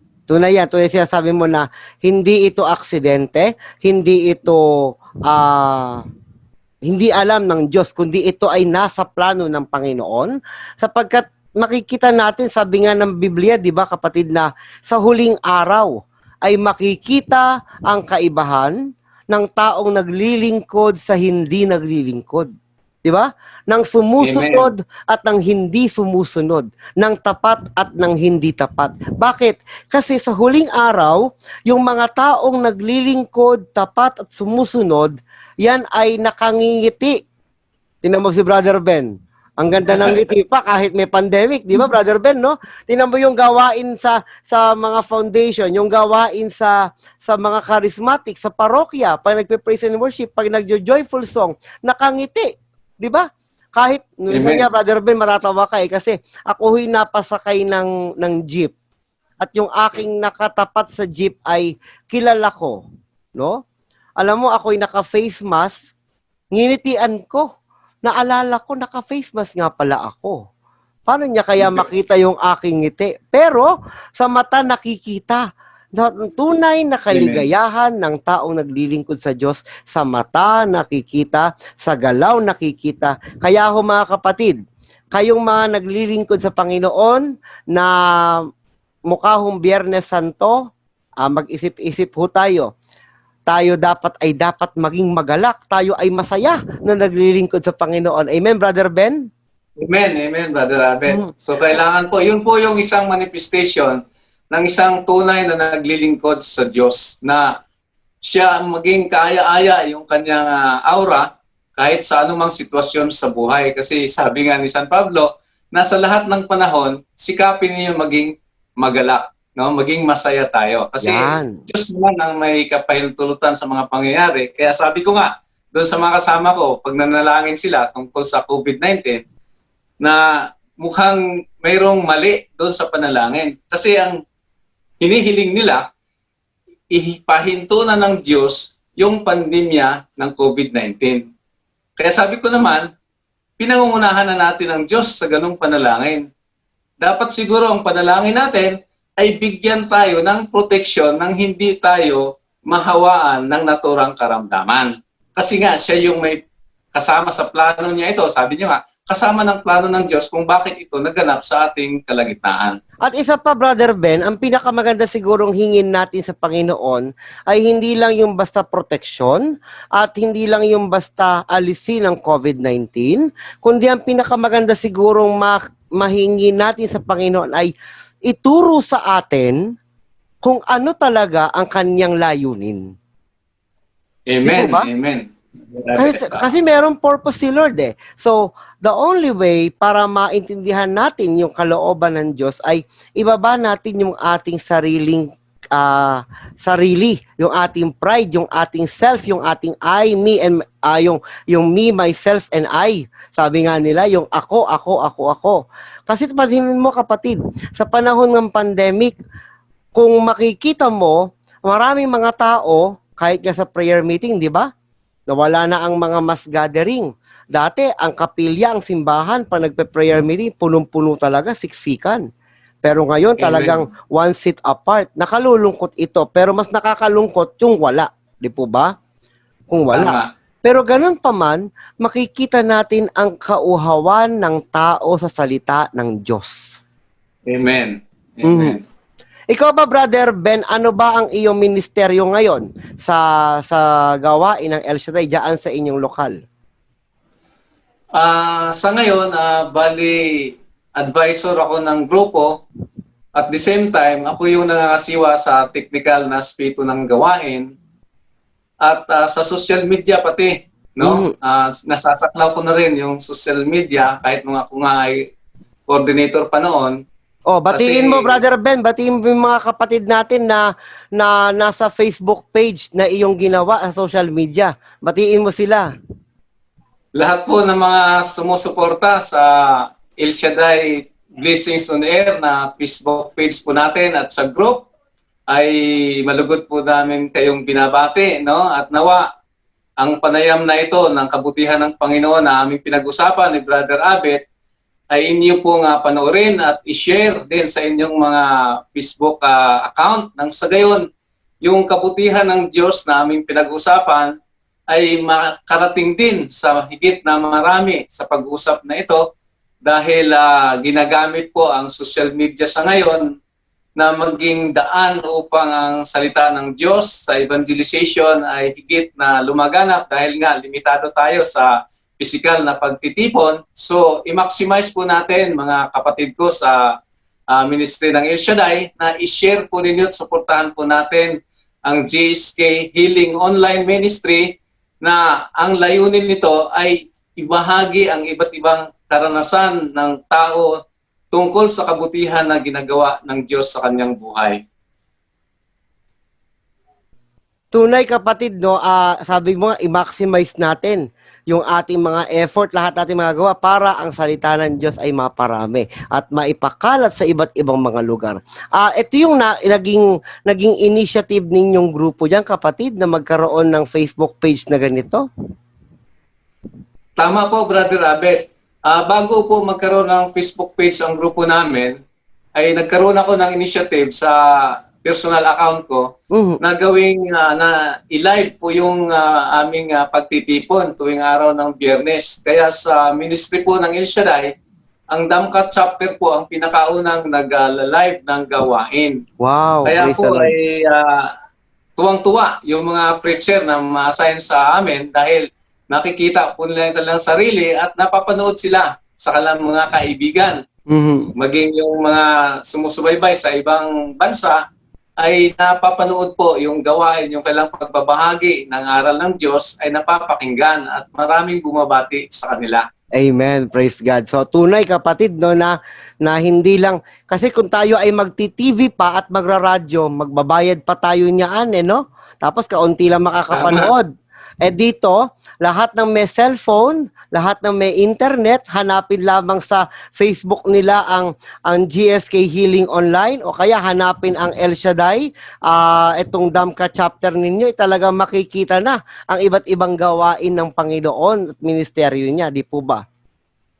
Amen po, Brother Abet. So yun po ang kagandahan na sa positibong pamamaraan, gamitin po natin yung teknolohiya na nasa ating kalagitnaan sa ngayon. Amen. Para po Purihin sa ang kapurihan Diyos. ng Panginoon. Tama, purihin ang Panginoon. Ay, Brother Ben, bago tayo magpadako sa ating panalangin, no, sa mga kapatid natin nakikinig, bakit sila i-pray over, kapatid, ano naman ang maibibigay mong mensahe sa mga kapatid natin nakikinig, sa mga kapatid sa El Shaddai, at gayon din naman sa mga kapatid natin nakikinig dito po sa GSK Healing Online?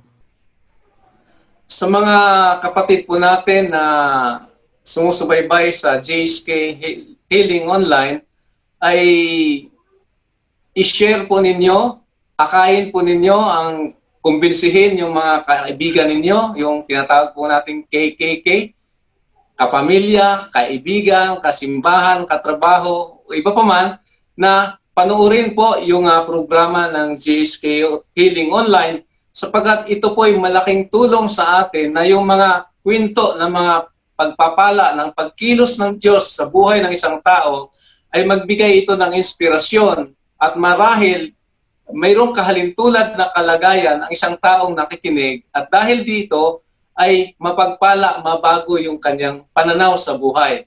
At sa mga kapatid po naman natin sa ministeryo ng El Shaddai, ay patuloy lang po tayo sa ating paglilingkod. Bagamat tayo ay dumaranas ng iba't ibang mga pagsubok, ay dapat po nating pasalamatan ang Diyos sapagkat ito po'y lalong higit na nagpapalapit sa atin sa Kanya at higit na nagpapatibay sa ating pananampalataya sa Kanya. Bahagi po ng paglilingkod sa Diyos ang iba't ibang mga pagsubok na Kanyang ipinapahintulot nang sa gayon maging dalisay po yung ating paglilingkod sa Kanya. Kaya huwag po nating panghinawaan ang dumalo sa mga pagtitipon, yung mga Bible sharing man yan, prayer meeting man yan, o yung gawain po mismo sa simbahan, yung ating mga pagdiriwang ng banal na Eucharistia, ay panatilihin po nating buhay sa ating sarili at sa ating pamilya at maging instrumento po tayo na ang ating buong pamilya ay muli po nating pasiglahin ang buhay pananampalataya at kung maaari ay hikayatin na rin natin silang maging bahagi na manggagawa sa ministry ng ating Panginoon. Kaya nga, Brother Ben, no, napakasarap na ang pamilya mo at ang buong sambahayan mo ay sama-sama kayo nagpupuri sa Panginoon. Sama-sama tayong nagsasamba sa ating Panginoon. Sama-sama tayong umaawit ng mga papuring awitin. Dahil sa gitna ng pagsubok, sa gitna ng problema, sama-sama rin tayong mananalangin sa ating Panginoon bilang pamilya. Amen? No? So, Amen. Brother Ben, hihingin po namin sa inyo na pangunahan po ninyo ang ating panalangin sa mga kapatid natin na ngayon po nangangailangan ng panalangin sa oras na ito. Ikaw kapatid na nakikinig sa iyong tahanan, ikaw kapatid na patuloy na namomroblema sa iyong sarili, ikaw kapatid na naguguluhan sa iyong mga sitwasyon sa buhay. Narito, sabi ng Panginoon sa Banal na Kasulatan, humingi kayo at kayo bibigyan. Humanap ka at ikay makasusumpong. Kumatok kayo at ang pintuan ay bubuksan sa inyo, sapagkat nakatatanggap ang bawat humihingi. Nakasusumpong ang bawat humahanap at pinagbibigyan ang bawat binibigyan ang lahat ng mga nangangailangan at pinagbubuksan ang bawat kumakatok. Sapagkat kung kayong mga masamang magulang sa ibabaw ng lupa ay marunong magbigay ng mabuting bagay sa inyong anak, gaano pa kaya ang inyong amang nasa langit ang hindi magbagay ng mabuting bagay para sa inyo. Ganyan po katapat ang ating Panginoon. Ganyan kadakila ang ating Diyos. Kaya huwag ka mag-alinlangan kapatid sa oras na ito. Mananalangin si Brother Ben, pangungunahan niya ang ating healing prayer at tayo po'y manalangin kaisa mo sa oras na ito. Brother Ben, pwede bang pangunahan mo po ang ating panalangin para sa mga kapatid natin na ngayon nakikinig? Amen, Brother Abet. So sa lahat po mga nakikinig, sabayan po ninyo kami sapagkat pangako po ng Diyos na dalawa o higit na nagkakaisa sa kanilang kahilingang idudulog sa Kanya, ito ay Kanyang kakatagpuin. Tayo po ay dumulog sa Kanya sa pangalan ng Ama, ng Anak at ng Espiritu Santo. Amen. Dakilang Diyos, mapagmahal naming Amang nasa langit. Ikaw ang Diyos na may likha ng lahat ng bagay na aming nakita at hindi nakita. Ikaw ang Diyos na may akda ng aming buhay at nagkakaloob sa lahat ng aming mga pangangailangan. Lumalapit po kami taglay ang kababaan ng kalooban, humihingi ng iyong awa, humihingi ng kapatawaran sa lahat ng aming kalabisan at mga pagkukulang. Ang aming pagsalangsang sa iyong kalooban, kami nawa ay iyong patawarin o dakilang Ama. At sa mga sandaling ito, dakilang Diyos, amin pong itinataas ang aming mga kapatid na may mga karamdaman. Saan mang sulok sila ng daigdig na roon, anuman ang kanilang karamdaman, abutin nawa sila na iyong mapagpala at makapangyarihang mga kamay. Ipagkaloob ang iyong habag, patawarin sa kanilang mga kasalanan at igawad sa kanila ang ganap na kagalingan sa kanilang karamdaman sa pangalan ni Jesus. At ang aming mga kapatid na nagdaranas ng iba't ibang mga suliranin, pagsubok sa buhay.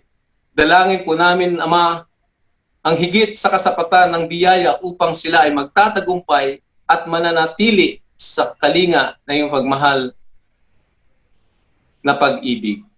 At sa mga kapatid namin na naglilingkod sa iyo na dumaranas ng iba't ibang mga pagsubok, amin po silang itinataas sa iyo ngayon, dakilang Diyos na buhay, na patuloy na patatagin ang kanilang pananampalataya, pag-alabin ang kanilang paglilingkod, upang ikaw ay sa lahat ng panahon ay maparangalan, madakila at maitaas ang dakila at banal mong pangalan. Panginoon, sa aming mga pangailangan sa bawat araw, kami po ay nagsusumamo sa iyo na ipagkaloob mo ito ng higit pa sa aming mga inaasahan dahil ikaw ang Diyos na nagkakaloob ng higit pa sa aming mga inaasahan sa buhay. Kaya naman, Panginoon, amin pong inaangkin na sa mga sandaling ito, ang kapayapaan ay manahan sa aming mga puso, manahan sa aming mga tahanan, at pangunahan mo lagi ng banal na Espiritu ang bawat isang naglilingkod nang sa gayon, hindi ang aming mga sarili ang maitaas, kundi ikaw ang Diyos na tumawag at nagkakaloob sa amin ng malaking pribilehiyo upang ikaw ay aming mapaglingkuran sa aming kapwa at sa mga ministeryo na kung saan mo kami inilagay. Kaya naman, Ama, dalangin po namin na pagpalain mo ang programa ng GSK Healing Online at ang lahat ng mga bumubuo nito upang patuloy ito na magamit na instrumento mo na maibahagi ang mga kabutihang ginagawa mo sa buhay ng bawat isa sa amin. Ganon din naman, aming itinataas ang foundation ng El Shaddai Ministry, ang lahat mga naglilingkod nito na ang katapatan sa paglilingkod, ang pag-ibig sa iyo ang siyang dapat motibasyon sa bawat isa upang lahat ng mga pagsubok, lahat ng mga kahirapan, lahat ng mga sakripisyo ay ialay namin dahil sa pag-ibig at sa aming paglilingkod sa pagtugon sa iyong panawagan. Ama, inaangkin po namin na ang lahat ng aming kahilingan sa mga sandaling ito ay ganap mo ng kinakatagpo, ipinagkaloob mo na sa amin, kaya marapat lamang na ibalik namin sa iyo ang lahat ng parangal, lahat ng papuri, pagdakil at pagsamba sa tanging pangalan ng iyong bugtong na anak na si Jesus na kasama mong naghaharit ang Espiritong Banal, isang Diyos noon, ngayon at magpasawalang hanggan. Sa pangalan ng Ama, ng Anak, ng Espiritu Santo. Amen. Amen.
exalted, far above the earth. Give glory and honor and praise unto his name. No other name but the name of Jesus. No other name but the name of the Lord. No other name but the name of Jesus is worthy of glory and worthy of honor and worthy of power and all praise. His name is exalted far above the earth. His name is high above the heavens. His name is exalted far above the earth. Give glory and honor and praise unto his name. No other name but the name of Jesus. No other name but the name of the Lord. No other name but the name of Jesus is worthy of glory and worthy of honor. Is worthy of glory and worthy of honor. Is worthy of glory and worthy of honor and worthy of power and all praise and worthy of power and all praise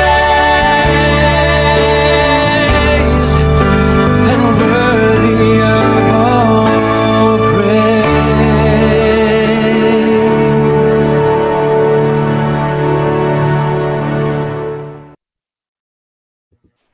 Hallelujah, hallelujah, hallelujah. Purihin ang Panginoon, purihin ang Diyos. Salamat sa Diyos. Hallelujah. Glory, glory, glory to Christ Jesus. Glory, glory to the Holy Spirit. Amen and amen. Napakasarap, no? Napakasarap, Amen. Brother Ben, na magpuri, manalangin, at manambahan sa ating Panginoon. Pagkat tunay na sa ating pagpupuri, ang Amen. himala ay bumubuhos sa lahat ng mga anak ng Diyos. Amen? Amen, Brother Abel. Okay, ngayon Brother Ben, ibigay Kaya ko sa iyo ang napakahalaga po na nasa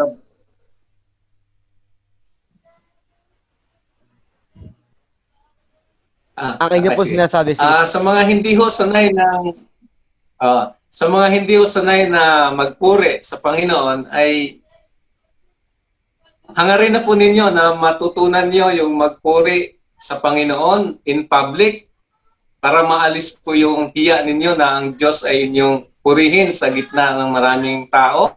Sapagkat, sabi nga ni Brother Abet, ang himala ay bumubuhos sa mga tao na nagpupuri sa ating Panginoon. Kaya tunay na napakabuti po ang magpuri sa ating Panginoon.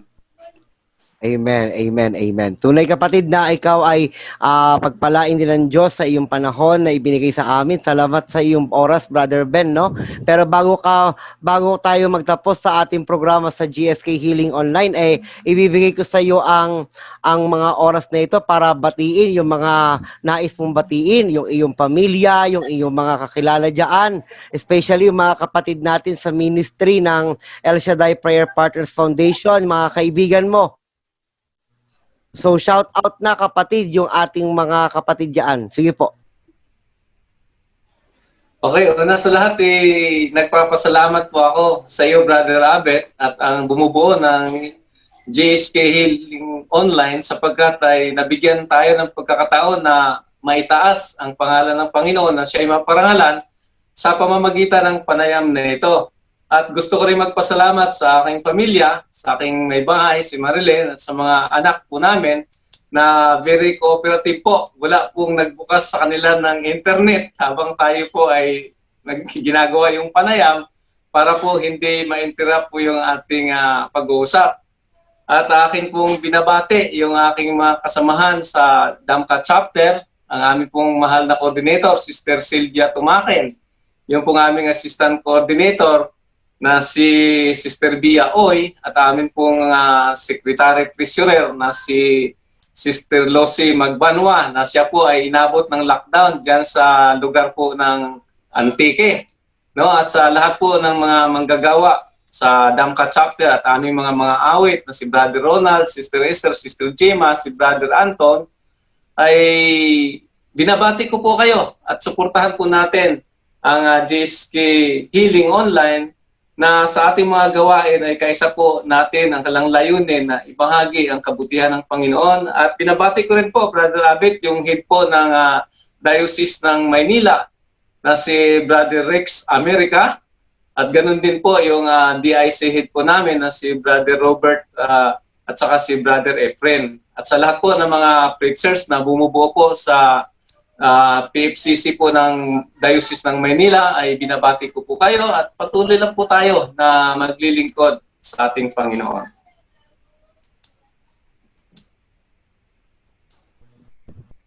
Ayan, tunay nga. No? Ayun, naalala ko na si Brother Rex America ng El Shaddai Prayer Partners. Lagi ko naririnig yan pag nakikinig yung aking nanay ng Daily Bread, no?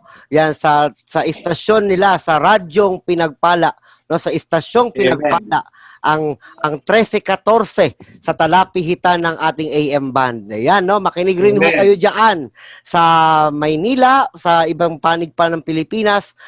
Pag kailangan nyo po ng mga Word of God, maaari kayong makinig po diyan sa istasyon ng 13-14 sa talapihitan ng AM band, no? Lagi ko naalala pala yan, oo nga, isa yun sa mga disciples ng El Shaddai, no? Brother Ben, no? Brother Rex America.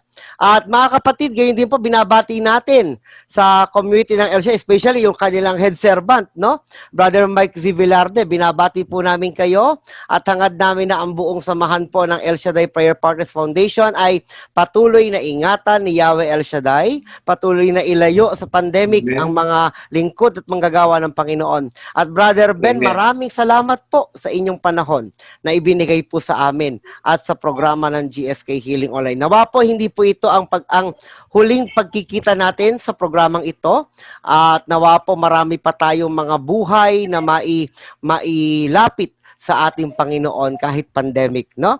Talagang ang Diyos po ay patuloy nakikilos po sa atin pamamagitan ng ating mga gawa sa Kanya. At gayon din po, nagpapasalamat po kami sa lahat ng mga nakinig at nanood ng programang ito. Patuloy po kayong sumuporta at patuloy din po niyong i-share ang mga videos na ito upang marami pa pong mga kapatid natin ang maliwanagan kung ano po ba talaga ang community o ang grupo ng El Shaddai Prayer Partners Foundation, no? Ayan, salamat tayo sapagkat merong isang tunay na miyembro ng El Shaddai Prayer Partners ang nagsasabi na po sa ating lahat na ang El Shaddai ay hindi ho isang protestanteng samahan, kundi ito ay isang katulong ng ating inang simbahan para sa mga kapatid natin na nanghihina ng pananampalataya. Suportahan po natin ang mga gawaing ito ng kabanalan sa ating inang simbahan. Ngayon din po, kapasalamat po tayo sa lahat ng mga patuloy pong tumutulong sa programang ito ng GSK Healing Online, sa ating pong mga benefactor, sa ating pong mga prayer partners, sa ating mga prayer warriors. Maraming salamat po sa inyo na patuloy pong idinadalangin ang programa ng GSK Healing Online. At gayon din po, tayo po'y nagpapasalamat sa ating minamahal na inspirasyon. Ang inspirasyon po ng GSK mula po noon na siya'y mag-umpisa hanggang sa ngayon. Ang lahat ng aral, librong isinulat, mga iniwanang mensahe ng ating minamahal na Father Founder, Reverend Father Leonardo A. Polinar Pacem, sa kanyang mga libro, sa kanyang mga aral, sa kanyang mga mensaheng iniwanan sa atin. Dalangin po ng programa ng GSK Healing Online na dumating nawa ang panahon ng ating minamahal na pare ay maitanghal na po sa dambana ng kabanalan ng ating inang simbahan. Nagpapasalamat din po tayo sa ating mahal na Inang Maria na lagi po tayong inaagapay. Kaagapay natin si Maria sa lahat ng panahon at sa lahat ng pagsubok na ating dinadaanan. Nandyan si Maria, kapatid, kasama ni San Jose, ang banal na mag-anak na lagi tayong inaakay patungo kay Jesus. Mga kapatid, sa Diyos ang papuri, sa dakilang Ama, Anak at Espiritu Santo, ang ating dakilang Yahweh El Shaddai, ang pinagmumulan ng tunay na kabanalan, tunay na himala, tunay na pagpapala, at lahat ng buhay ay sa Kanya lamang dapat ialay. Purihin ang Diyos. Muli po, mga kapatid, ito po ang inyong kapatid, Brother Abet, ng GSK Healing Online. Kasama po sa kabilang linya, ating kapatid, Brother Ben Amba po, nagsasabi na maraming salamat sa pagkakataon na ipinagkaloob sa atin at ibinabalik ko po ang taos-pusong papuri sa ating dakilang Yahweh El Shaddai. at patuloy po nag-iiwan sa inyo ng mga katagang, si Jesus ay dakila, kahapon, ngayon, at bukas. Maraming Amen. salamat po.